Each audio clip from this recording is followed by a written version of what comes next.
चलिए आज का हमारा जो टॉपिक है 11th क्लास लेसन नंबर 3 सरल रेखा में गति, जिसमें आज हम वेग और वेग के प्रकार के बारे में पढ़ाएंगे। अभी तक हमने चाल के बारे में पढ़ा, चाल कितने प्रकार की होती है, चाल की विशेषता अभी तक हमने पढ़ी।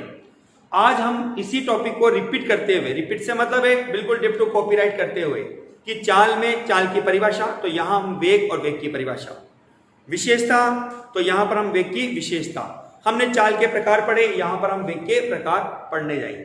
कल की हमारी वीडियो में स्टूडेंट्स इससे संबंधित ग्राफ कि चाल और वेग के विभिन्न प्रकार के ग्राफ आप कैसे बना सकते हो और उससे संबंधित महत्वपूर्ण सवाल जो आने वाली 2 वीडियो आपके लिए हैं, वो चाल, वेग, दूरी और विस्थापन, इन चारों टॉपिकों से रिलेटेड होने वाली है।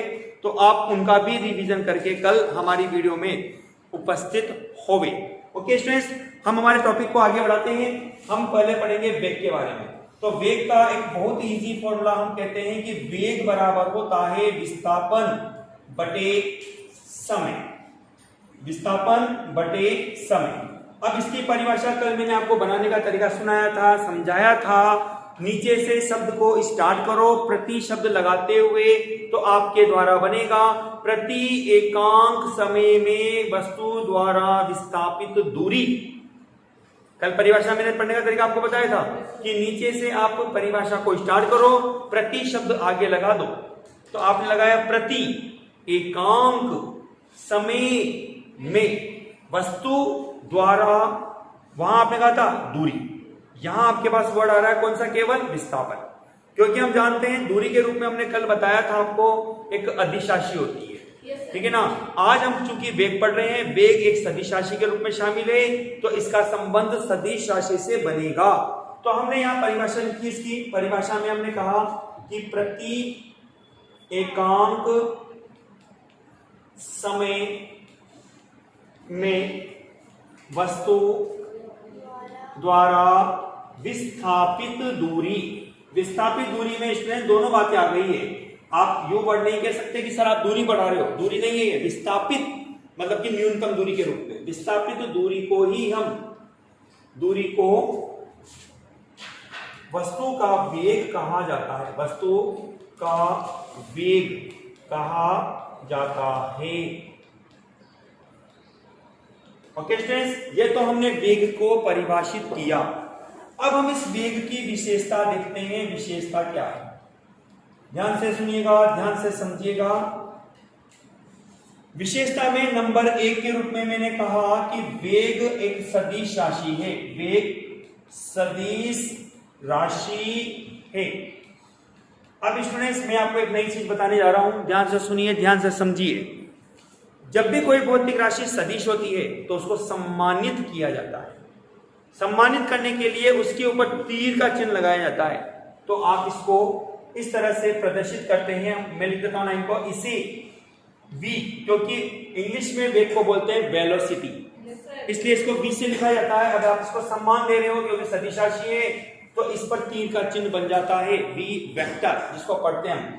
तो हमारे पास बनेगा v सदिश, इसे v सदिश द्वारा दर्शाया जाता है। ठीक है स्टूडेंट्स। नंबर 2 विशेषता के रूप में मैंने कहा इसका मात्रक जो बनेगा आपके पास मीटर प्रति सेकंड, ये इसका मात्रक होगा। नंबर 3 विशेषता के रूप में मैं आपको कह सकता हूं कि वेग आपके पास पॉजिटिव, नेगेटिव व शून्य हो सकता है।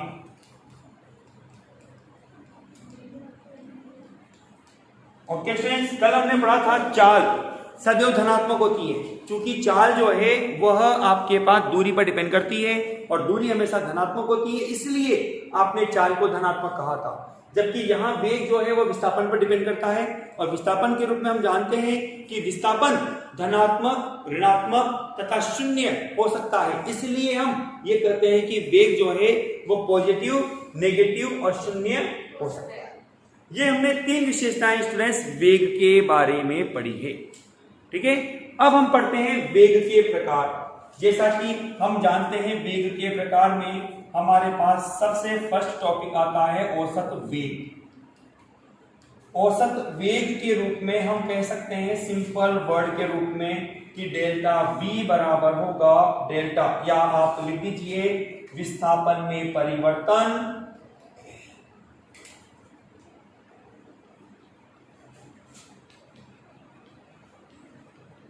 बटे आपके पास रहता है समय अंतराल, मतलब जितना समय आपके द्वारा लिया गया है उस दूरी के लिए वो आपके पास विस्थापन और समय अंतराल के रूप में प्राप्त आपको होता है। स्टूडेंट्स, यहां आपके पास एक नया वर्ड आया है डेल्टा। ये डेल्टा होता क्या है तो सुनिएगा। डेल्टा का मतलब देखो, डेल्टा आप हम गणित में कई प्रकार से इसको डिनोट करते हैं, ठीक है। जो डेल्टा मैंने आपको बोर्ड पे बनाया है ये प्रदर्शित करता है कि जो भी अंतर आपने ज्ञात किया है वो अति अल्प होगा, अति सूक्ष्म अंतर होगा। जैसे मैंने आपको एग्जांपल देता हूं, मैं आपको बोर्ड पे सुनना। जैसे मैंने लिखा 5.50 में से आप घटाएंगे 5.49 आप घटाएंगे तो आपके पास आंसर कितना आता है 0.08। तो हम कई बार ये दे देते ना सुविधा के लिए, अरे लगभग सर दोनों वैल्यू क्या है बराबर ही है, दोनों वैल्यू क्या बनी लगभग बराबर के रूप में। तो ऐसे जो अति अल्प अंतर होता है नगण्य के रूप में होता है हम उसको डेल्टा के रूप में यहां पर दर्शा देते हैं। जो अति सूक्ष्म परिवर्तन देखने को मिलता है उसको हम इस तरह के डेल्टा के द्वारा यहां प्रदर्शित करते हैं, ठीक है स्टूडेंट्स। तो ये तो था आपके डेल्टा की स्टोरी जो हमने आपको बताया। नंबर 2 के रूप में अपने पास है स्टूडेंट्स एक समान वेग। कल हमने एक समान चाल पढ़ी थी जिसमें हमने कहा था कि वस्तु समान समय में समान दूरी से विस्थापित होती है। तो यहां पर भी हमारे पास एक समान वेग के रूप में कहेंगे हम, यदि वस्तु समान समय में समान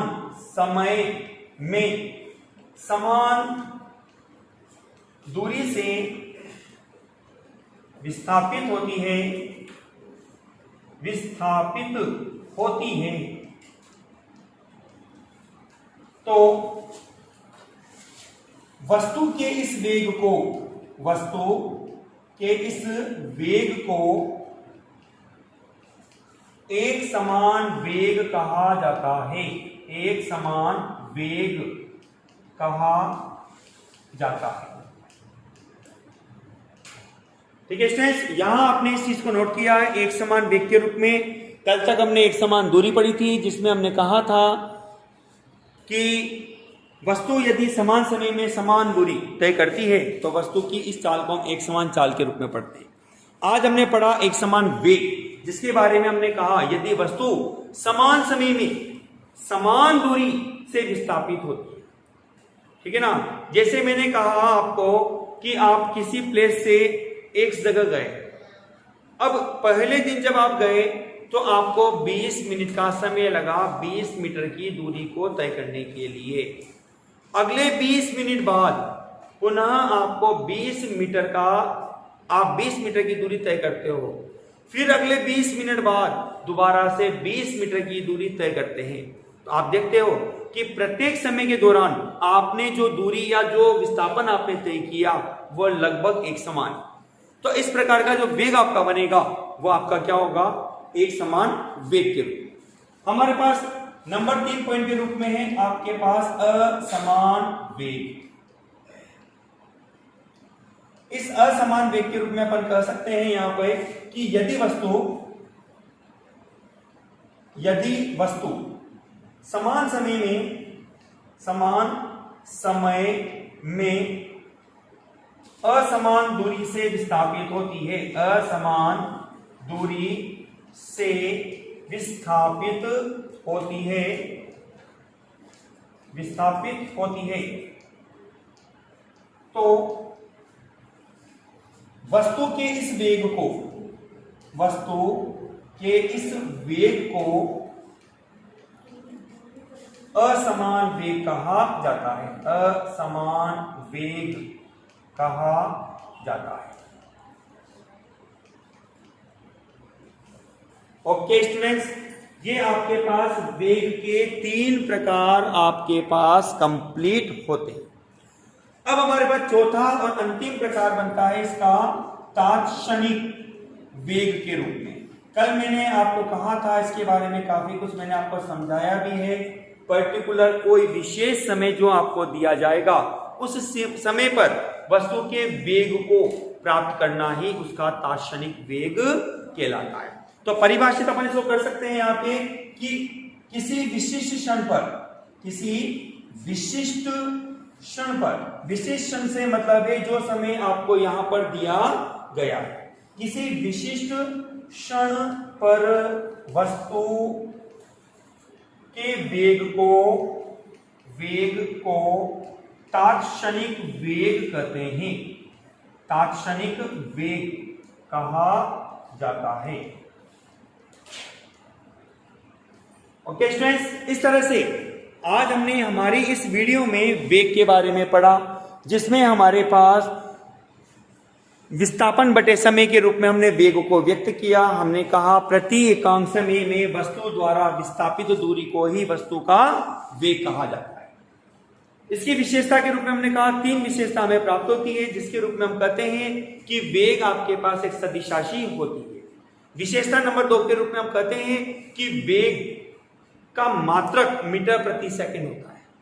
और नेक्स्ट विशेषता के रूप में हमने कहा कि वेग पॉजिटिव, नेगेटिव और जीरो हो सकता है। इसी प्रकार से हमने वेग के प्रकार के बारे में आपको बताया, जिसमें हमारे पास औसत वेग, एक समान वेग और असमान या परिवर्तित वेग भी इसको कहा जाता है। और नंबर 4 के रूप में आपके पास बनता है तात्क्षणिक वेग। स्टूडेंट्स, एक क्वेश्चन यहां पर है मेरे पास आप कि यहां हमने चाल भी पढ़ा और वेग भी पढ़ा।